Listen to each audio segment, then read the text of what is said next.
thank you all for those of you that are on the call with us today to discuss legacy. So, what is your legacy is our topic today, and I am Dina Simon, the CEO and founder of Simon Says Lead, and super excited to have Michelle LeBow, who is an executive coach and storyteller, who has joined me today, and we're going to be talking about your legacy story, how to create it, and how to share it. So welcome, Michelle.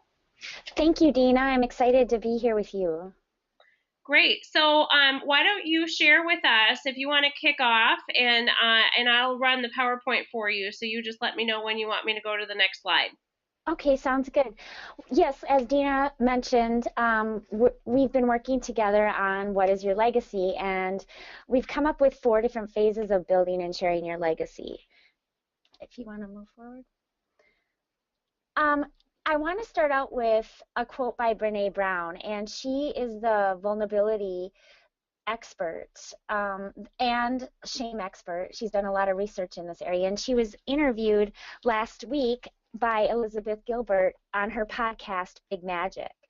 And last Sunday on the way home from a fall weekend getaway, I listened to this podcast, and it really struck me, this quote: creativity is the way we share our soul with the world. The only unique contribution in this world will be born of our creativity.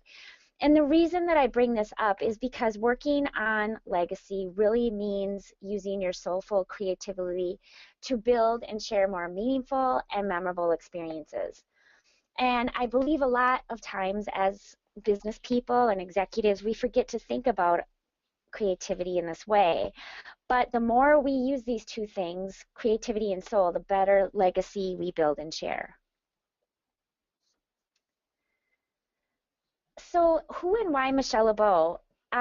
About 6 years ago, I quit my job as an internal consultant at the city of St. Paul.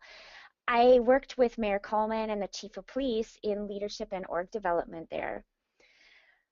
It was a great job. I loved it so much. I got to work with zookeepers and firefighters and tree trimmers and sewer cleaners, and we all had one goal in mind, and that was to make the city of St. Paul a better place to live and work for St. Paul residents. And I loved my job, but there was just one small problem, and that was ever since I'd been 11 years old and writing in my diary at my little secretary desk, I knew that I wanted to be a writer. So that's when I quit my stable government job and started my own digital publishing business as the author and founder of Memoir of Me personalized children's books. There is one thing that you need to know me. I've never had the best timing of things. Back in 1994, I qualified for the Olympic trials and then got pregnant. Not great timing. And then in 2008, I started my own business 3 weeks before the Great Recession.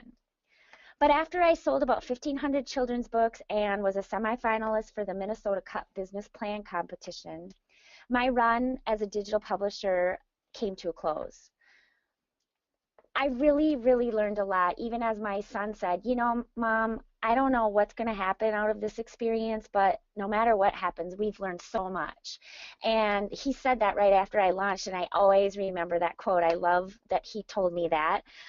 And so after Memoir of Me, I started just doing all sorts of writing. I freelanced for the city pages. I actually got the only interview ever with the CEO of Sex World. And at the same time, I was also writing white papers for businesses. I was writing speeches for a couple CEOs. I was doing workshops to engineers at 3M on how to tell and share a compelling story. I even pitched myself to the chief design officer at 3M, and then right before I got a consulting gig with him, he left to be the chief design officer of Pepsi. Again, my timing has never been the best. But finally, last fall, I realized I needed focus, and that's when I engaged Dina, who with me today, to coach me to find more clarity. And through the process with her, I really saw that I had a unique niche. A niche in building the executive story. I really merged my expertise in assessment and leadership development with the city, and then my story building experience, and really started to focus on that niche that I had in the executive story. I also had some really unique training ground in this arena with my husband. When he was 39 years old, he was unexpectedly promoted to CEO. And together, we learned a lot from the very heart and soul of what it means and takes to be in the C-suite. And so that really moved me into this space of legacy and media. And what we're really doing here is helping people build and share purposeful and meaningful story experiences. Awesome. And Michelle, we have a few people that are also engaged online. And so I'm just putting some notes in to all of you that are in listen only mode. Feel free to use the chat box to ask us questions. And we certainly want to make this as interactive as possible, even though you're on mute, we can still see your words. So feel free to ask some questions. Thank you for that, Michelle. And I love your story about timing. I think it's so amazing that you were almost in the Olympics. And so apologize for your timing, but you have a beautiful son who came from that experience. Yeah, I know. Actually, he's so worth it. And he's 6'2" redhead instead of the Olympic trials. He's totally worth it. Absolutely. And the other part, too, I think that as you work with executives, one of the things that makes you really genuine and real is you have had those experiences. So, talk about, spending your entire life working so hard for something and almost getting there. And then what happens? Life comes and happens, and unexpected things happen. So, I think it's a great example that you can tap back into as well. So, thank you for sharing that. Exactly. Thanks, Dina.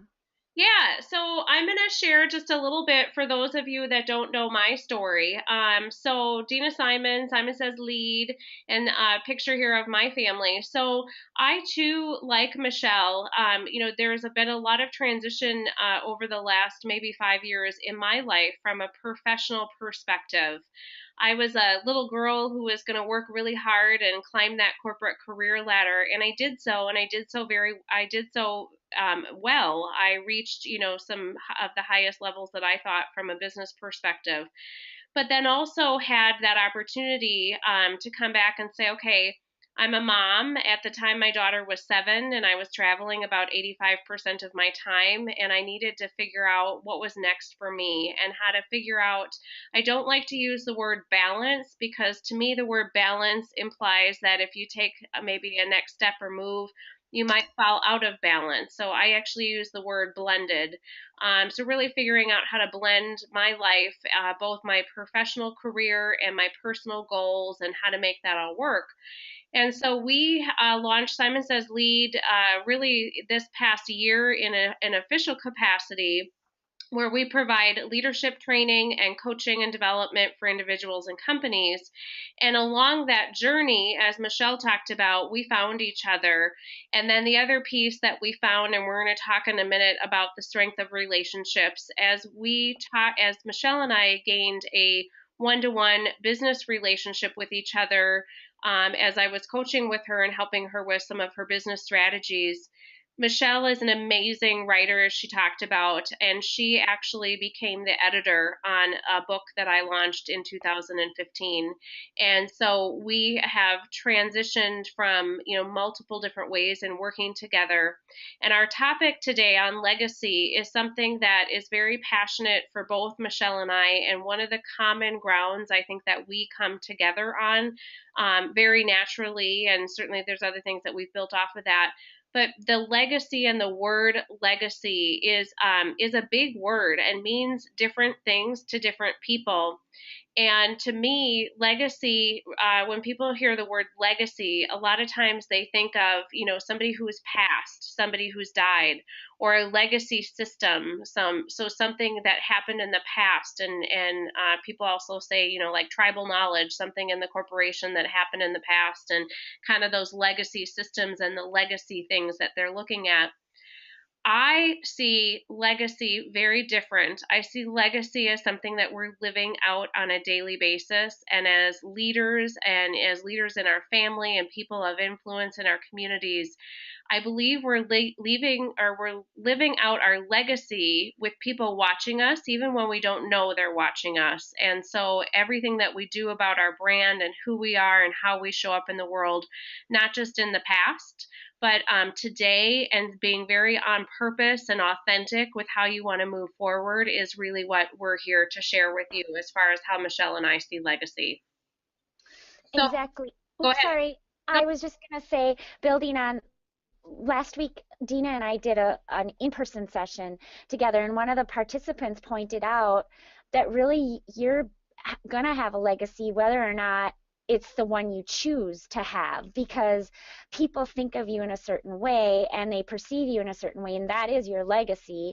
And is it the one that you want? And I just thought that was a really insightful comment from one of the participants that we had last week. And it's really what it's reiterating what Dina has just shared about her view on legacy. yep. So I'll have you talk here, Michelle, and then I'll put this link into the chat box so anybody that wants to just hyperlink it and cut and copy it will have it. Oh, okay, great. That sounds great. Thanks, Dina. So we did build a legacy quiz, and it's just kind of the questions and the way that you can rank yourself on these questions are just kind of a framework for some of the things that we talk about with legacy.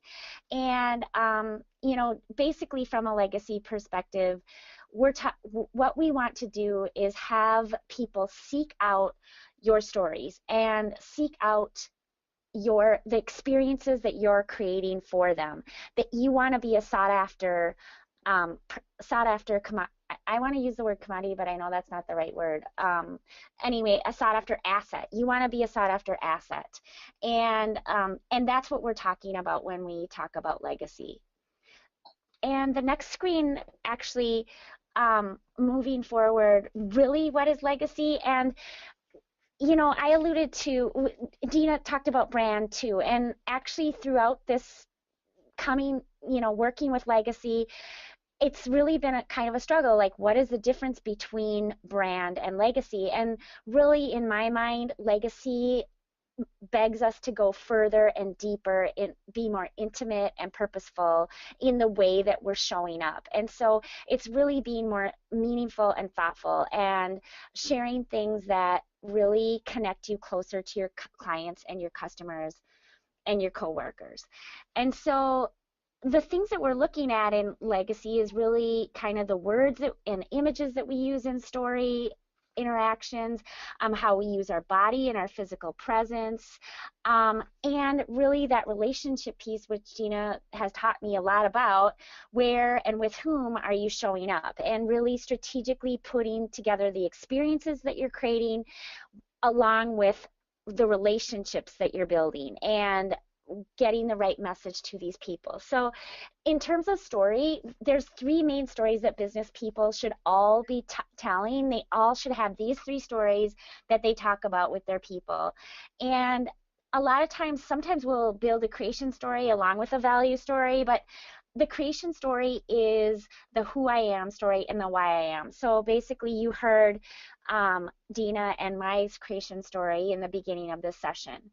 And the better, even if you don't have a value story or a vision story, at least I always tell people the most important story is the creation story. It's really explaining who and why people want to work with you, and that connection really brings you more clients and customers and helps you work more closely with your coworkers. The value story is really what you believe in, and so being purposeful in telling the story of what you believe and why you believe that. And value stories can be really boring, actually. I always call it the most boring story because, people don't really want to know about your values. But if you do it in the right way, you can make values really exciting. The vision story is the hardest story to build because it hasn't happened yet. When we're talking value and creation, those two stories have already happened. You're using examples that have happened in your life. So they're really easy to build, but your vision story is a story of future and how the people that you're working with fit into that vision. And so since it hasn't happened yet, you have to make it up. And that's one of the biggest challenges whenever I'm working with someone on their vision is what is their vision? How are they going to share it with people? And how do the people that they need to support this vision, how do we bring them into that story? Do you remember in our session on Monday the cool suggestion that Kevin brought to the table? And it was actually creating kind of a business journal per se, but like an article about yourself, whether it be 5 years from now or 10 years from now, and have the story written about, you know, what you've accomplished in business or wherever you're at in your life. And I thought that was such a cool way to like vision what could happen and the things, the milestones along the way. I loved that idea. I know. I actually really like that idea. And one thing that I think about it too, Dina, like just how you and like when I was thinking of my future, I needed to bring you in to help me guide me through that process, right? And that's the thing, you can write your own story, but a lot of times it's really more helpful when somebody else, because like I always say, I don't tell my own story half as well as I can help other people to build their story. I mean, when you have somebody else looking at your vision and what you really want and pulling the questions out of you and really getting in an intimate dialogue about your vision, it's really helpful in clarifying that. And that's why I always think that's why I think the assessment as we're going into is so valuable in this process. But Yep. yeah, so the four phases, and the first phase is assessment, the second phase is relationship strategy, the third phase is story building, and the fourth phase is execution. And so it's really kind of interesting because actually a couple people had signed up for the webinar that actually had gone through the very first version of executive legacy, and that was called story portfolio. And I've really built on continuing to build on this process. And so now I've realized that one of the most important phases is assessment, and this is where we're really looking at an intensive gathering of how we want our legacy to feel physically and emotionally and intellectually. And we do this through a comprehensive interview process and also a 360 assessment from our peers, our coworkers, our managers. And then from this assessment that we've done, we then analyze the data into a extensive assessment report. And that really establishes the legacy tone and niche. From there, we work on relationship strategy. And this is the piece that I learned. Dina's book, Unstoppable, Made Simple, Creative Problem Solving for Life and Work, is actually her four-step process. One of the pieces of that is others in STOP.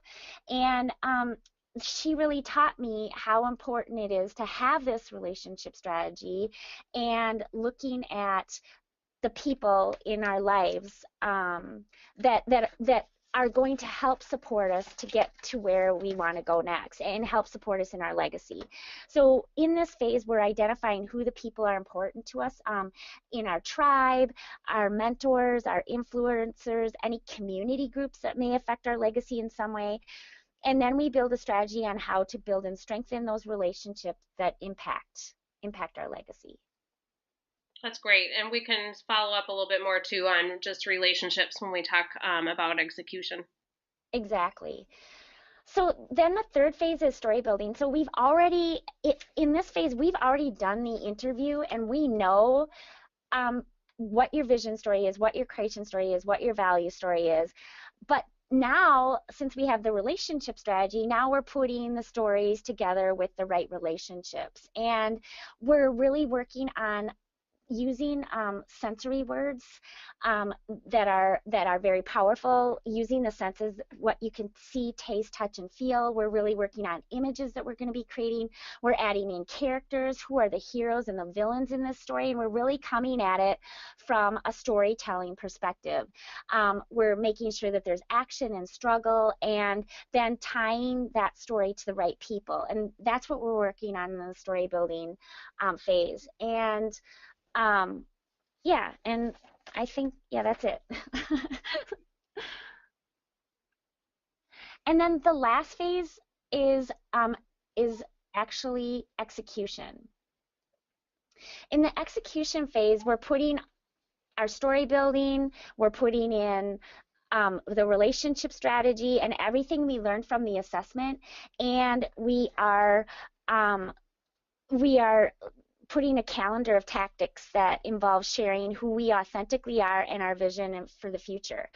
Um, some tactics may include speaking in awards, thought leadership niche, physical presence coaching. We really work on energy and where the energy in your body is showing up and how you're using your body in a way that supports your legacy.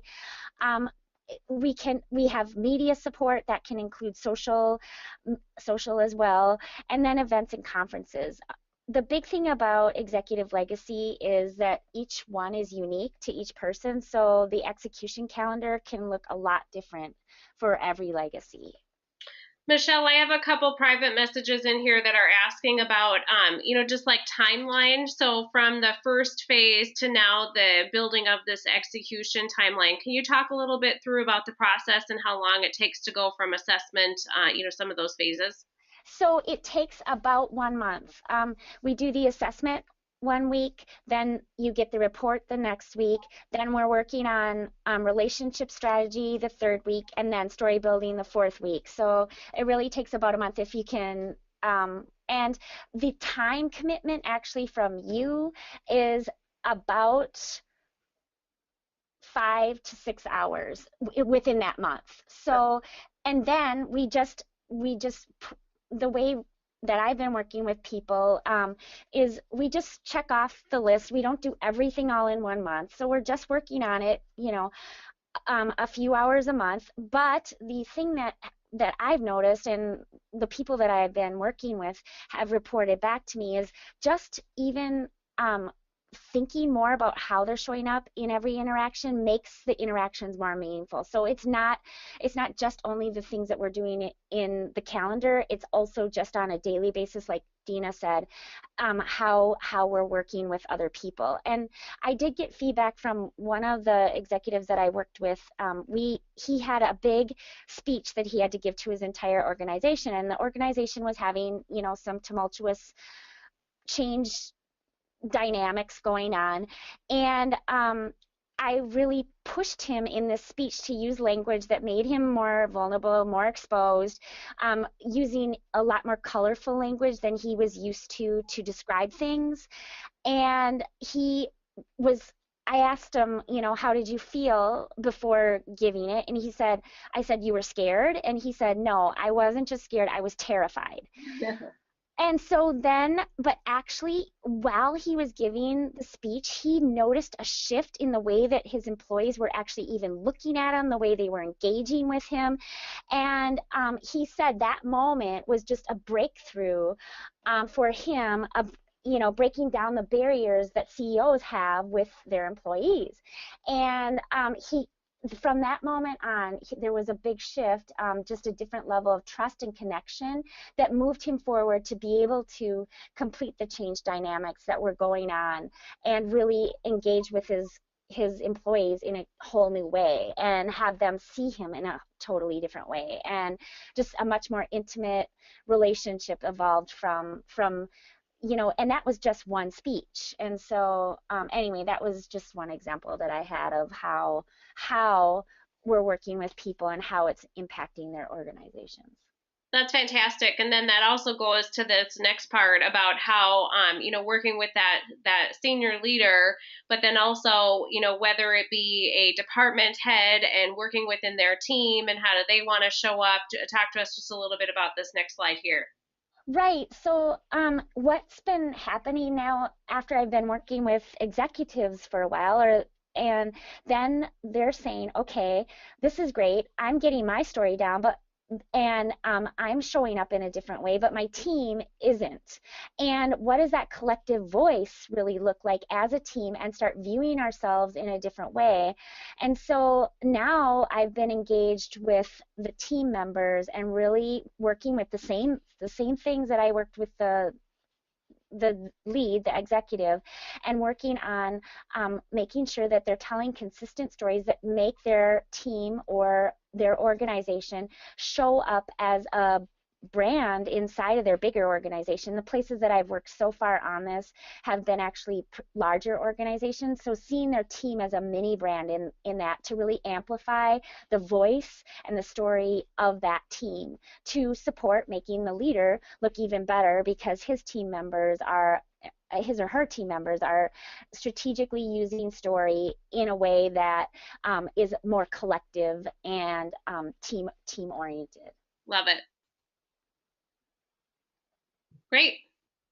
And then just one last thing, do we have time to work on our legacy? And I think time is one of the biggest, maybe if you ask someone, do you want to work on your legacy? They'll of course say yes. But then the next thing is, do I have the time? And once you put in a small investment of your time, actually it just becomes really a daily thing that you're doing on a daily basis, and then it's just incorporated into the way that you're running your life. And so yes, we do. The answer to that question is yes, we do have the time. Exactly. And I think too and I love, any time of year to talk about this, but from a goal planning perspective and as a leader really saying, okay, where are my goals? What you talked about from a perspective of where am I at with the development of my team within the larger organization, whatever that is, and how can the leader step up and really take a look at their individual messaging, their branding, the legacy that they're living out on a daily basis, and how that can impact moving the dial within their organization moving forward from a goals perspective. So one of the things that Michelle and I wanted to share with you is, we work really well together. We've worked very well together over the last year plus, in working through just not only both of us have been clients of each other, so we've utilized each other's methodology, her work with me in helping to edit the book, and then other projects that we have had the opportunity to work together on. And that's a really big piece to that building your network of others around you and how to leverage strengths from those around you. And so where Michelle and I kind of ebb and flow with this is we both do a lot of tactics around the legacy coaching. Michelle's done a beautiful job with the assessment and the interview process and the pulling the information and making it into an execution plan. So there's definitely components that Michelle takes the 100% lead on, and then there's areas that the two of us come together with whomever we're coaching. So example on the relationship strategy building, I would take the lead on that with the work that Michelle has done with the leader. But we work still very in tandem with each other. And then Michelle as the master storyteller, and as she said, she can help somebody else tell their story better than she can tell her own.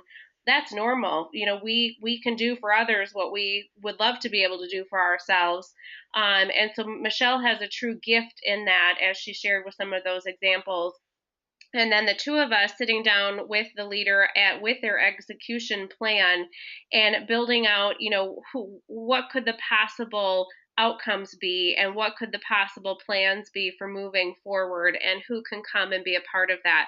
So we've created this legacy coaching package that we're offering, and I have it also saved in handouts on the webinar.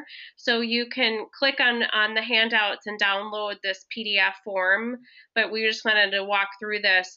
So as we talked about the process, it depends on how much time and scope you have to really roll up your sleeves, or if you want to suggest this to somebody in your leadership or on your team, to share it with them. It can take up to 3 months, and we're not working every day on it as we talked about, but there's different process steps as far as interviews and the 360 and gathering data from other people. And it can very much be done virtual, so an opportunity to work with anybody anywhere throughout the country is a piece of that as well. And so we've pulled that plan together, and if anybody wants to sign up with us before November 15th of 2015, we are actually offering, it's a $3,000 package, and we're offering it at half off to allow us to work with a couple more clients to have this opportunity to make an impact, before even the fourth quarter is over this year. So we wanted to share that with you. Our contact information then is also there, and so I'll keep this screen up.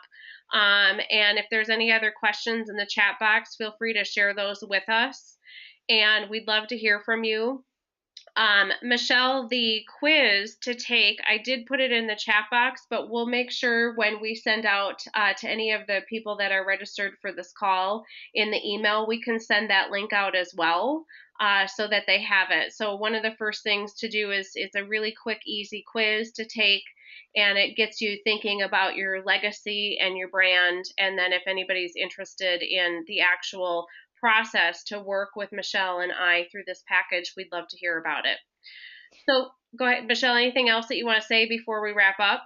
Oh, I was just gonna say the average time to complete the quiz is 1 minute and 34 seconds or something. So, so it's not too long or brain taxing either. Exactly. It's a quick down and dirty just quiz to take to get you thinking, and then that's the beginning of the process. Great, great. Okay. Thanks, Dina. Yeah, so thanks, Michelle, for joining me today. And for all of you that have logged into the call, we appreciate your time and your interest in building your legacy story, and we hope to hear from you. So thank you.